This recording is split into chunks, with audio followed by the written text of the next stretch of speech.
So you might be trying to figure out how you can enable or disable your lens cleaning tips on iOS 26.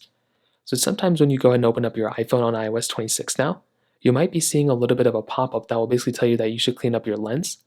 Now, I would try to go and kind of simulate it, but it's looking like won't be able to.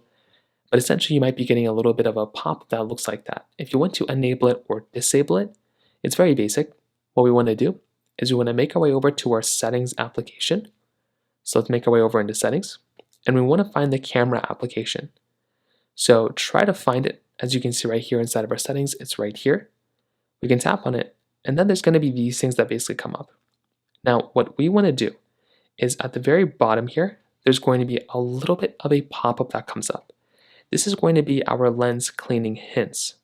So what we want to do is we want to go ahead and basically just go through and enable this or disable this depending on which way you want to kind of do it. So if you personally do like having these lens cleaning tips kind of popping up, you can kind of go through and you can, kind of turn it on or off here depending on what you want to do here. So it completely is up to you. I think most people probably want to keep it on just because it's a nice, kind of thing to have. But you can also turn it off this way as well. So find out which one you actually want to do. And from there, you can use your phone as you normally would, but now you won't have to deal with those lens cleaning tips anymore if you don't want to deal with them. So in terms of that kind of covers it up there. If you have any other thoughts or questions, please let me know in the comment section below.